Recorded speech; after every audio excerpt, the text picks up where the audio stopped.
I will pick up our scripture reading today where Joan left off with verse 24 of Genesis chapter 1. And God said, "Let the earth bring forth living creatures of every kind, cattle and creeping things and wild animals of the earth of every kind." And it was so. God made the wild animals of the earth of every kind, and the cattle of every kind, and everything that creeps upon the ground of every kind. And God saw that it was good. Then God said, "Let us make humankind in our image, according to our likeness, and let them have dominion over the fish of the sea, and over the birds of the air, and over the cattle, and over all the wild animals of the earth, and over every creeping thing that creeps upon the earth." So God created humankind in his image. In the image of God, he created them, male and female, he created them. God blessed them, and God said to them, "Be fruitful and multiply, and fill the earth and subdue it, and have dominion over the fish of the sea, and over the birds of the air, and over every living thing that moves upon the earth." God said, "See, I have given you every plant yielding seed that is upon the face of all the earth, and every tree with seed in its fruit. You shall have them for food. And to every beast of the earth, and to every bird of the air, and to everything that creeps on the earth, everything that has the breath of life, I have given every green plant for food." And it was so. God saw everything that he had made, and indeed it was very good. And there was evening, and there was morning, the sixth day. Thus the heavens and earth were finished, and all their multitude. And on the seventh day God finished the work that he had done, and he rested on the seventh day from all the work that he had done. So God blessed the seventh day and hallowed it, because on it God rested from all the work that he had done in creation. These are the generations of the heavens and the earth when they were created. And from the Gospel of John, chapter 1, verses 1 through 3, "In the beginning was the Word, and the Word was with God, and the Word was God. He was in the beginning with God. All things came into being through him, and without him, not one thing came into being." This is the word of the Lord. Thanks be to God. I expect I am not the only one here today who lost a little sleep this week watching basketball. But I may have been the only one here who was watching basketball while also thinking about the first chapter of the book of Genesis, which got me thinking about the beginning of the sport of basketball. Back in 1891, a high school physical education teacher named Joe Naismith was trying to figure out what to do with a group of rowdy students who were stuck inside the school building during a particularly bad snowstorm. In a moment of desperation, which is probably what drives a lot of great inventions, he nailed 2 peach baskets to opposite walls of the gym, divided the boys into 2 groups, and handed them a soccer ball. The goal of the game, he told them, was to get the ball into the other team's basket.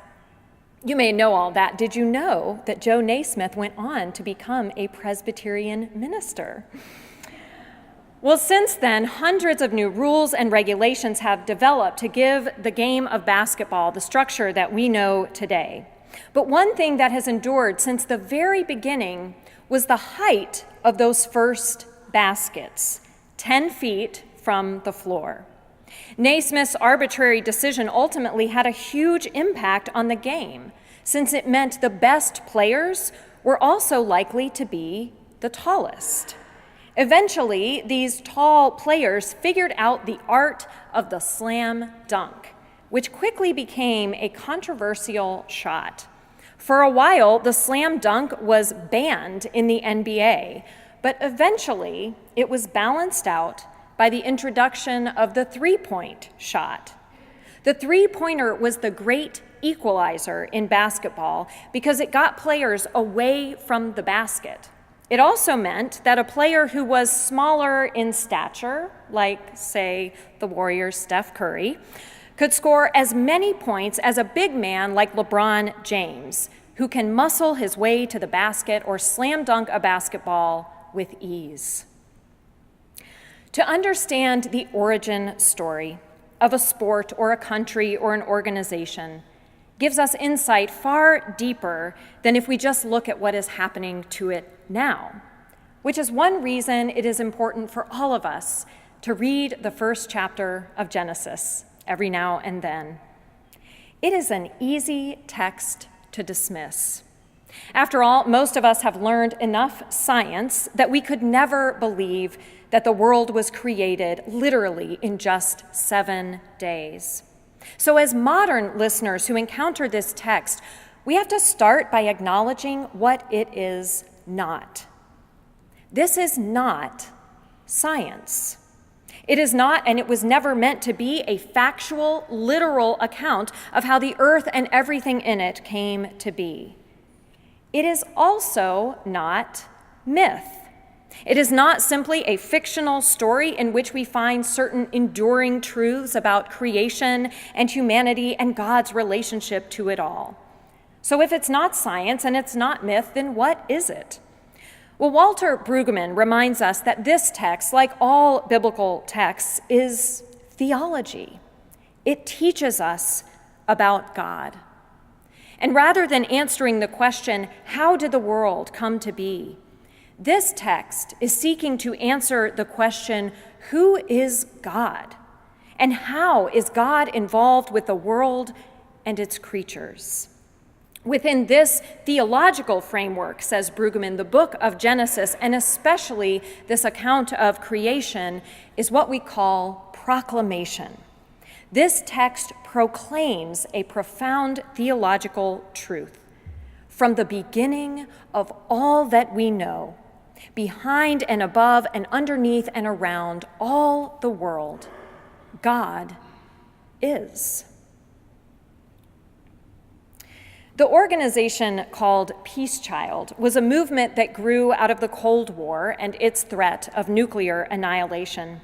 The name comes from the story of rival tribes in Papua New Guinea that would trade a child with each other as a way of stopping either tribe from attacking the other.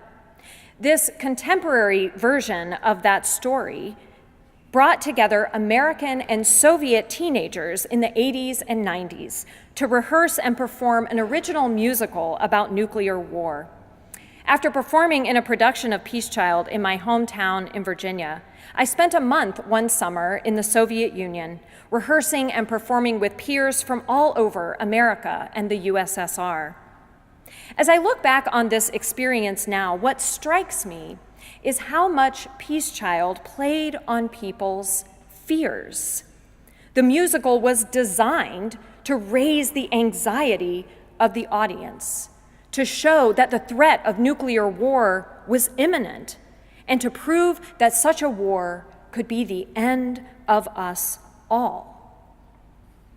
Although the book of Genesis tells the story of the beginning of the universe and God's relationship to humanity, it was, of course, created and written in the context of a particular historical moment.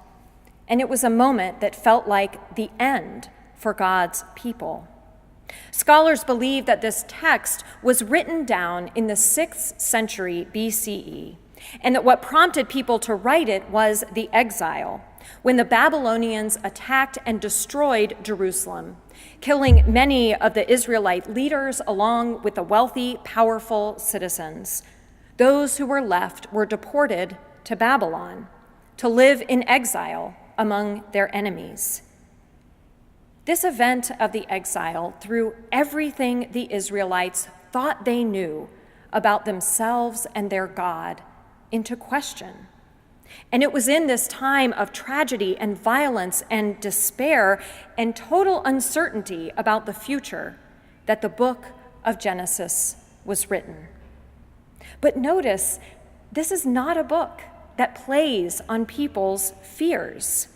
Instead, the very first lines of Genesis proclaim that at the beginning of the creation of the earth as we know it, God is. God exists when there is nothing but chaos and emptiness, when the earth is formless and void. And out of this nothingness, God creates everything. It is when we are most filled with anxiety, most uncertain about our future, most unclear about who is in charge and what that means for us, for our loved ones, for our country, for our world, that we need to hear the proclamation of Genesis 1. In the beginning, God. Apart from God, nothing. Without this proclamation, we cannot understand anything else in the Bible. It was around this time that I was involved in Peace Child that I started having the only recurring dream I've ever had in my life. So those of you with psychological training, you can have some fun with this one. In this dream, I'm driving in a car. Sometimes I'm driving, sometimes I'm the passenger, but there are always other passengers. My parents and siblings, maybe, or close friends, or sometimes it's my husband and children. But we're always driving on a precariously curvy coastal road, a road with incredible views of a valley and an ocean below. Then suddenly, inexplicably, the car doesn't make the next turn. We are still in the car, but the car is no longer on the road. We are flying, actually falling, through the air. In this dream, I know with dreadful certainty, this is the end. The worst part of the dream, of course, is when this car goes flying off the road, but strangely, this is also the best part. Because as the car is suspended in the air with nothing underneath, I become crystal clear that what really matters is the people with me in the car and the love that we share. Then, moments after this revelation, the car miraculously lands on a road in the valley below as smoothly as an airplane on a runway, and we keep going. The car lands, and we keep going. God created the world and everything in it. God created human beings and called them into community. Underneath and all around the chaos and anxiety and uncertainty of our world is God. As people of faith, this is always what we are called to proclaim to ourselves, to one another, and to the world around us, even and especially when it feels like we and our country and our world are hurtling through space with nothing beneath us, about to crash into oblivion. Lately, there is plenty to make us feel that way. But in the face of our fear and anxiety and uncertainty, Genesis 1 reminds us that this is God's world and we are God's children. That is the primary proclamation of this text. The other proclamation this text makes is this: God always works in and through community. Genesis teaches us that God, whom we know and call one in three, that God is mysteriously and inexplicably a community. Let us make humankind in our image, God says, and goes on to create human beings, male and female. Then there's the beginning of the Gospel of John, where we learn that in the beginning was the Word, and the Word was with God, and the Word was God. Jesus, the Word, was present with God from the very beginning. And if that's not enough, then think about what science has taught us about the nature of creation. From the smallest particle to the largest organism, the natural world is composed of communities.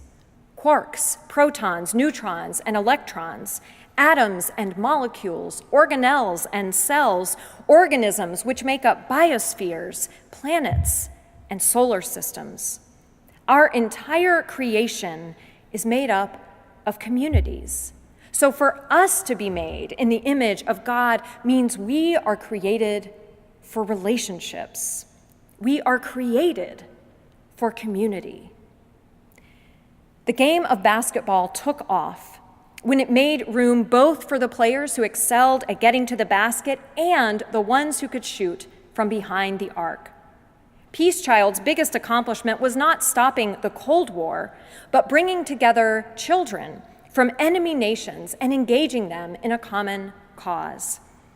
As we navigate the anxieties and uncertainties of our time, we can strengthen our community, this community of faith, by making room for God and for one another.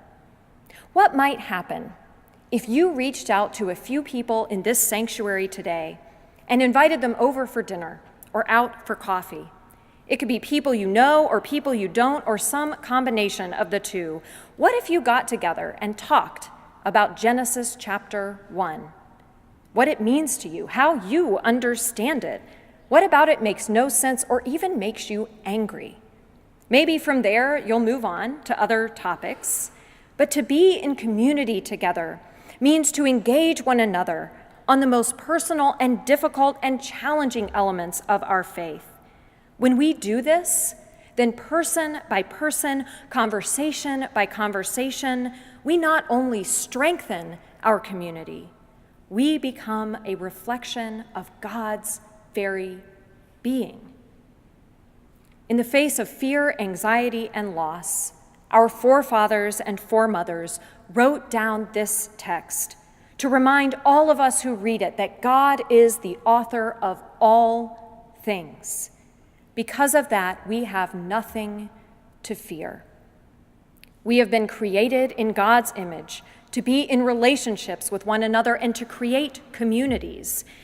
May God give us the courage to do just that and to make our community one where we embrace difference, manifest love, and always, always proclaim the hope that comes when we begin with God. Amen.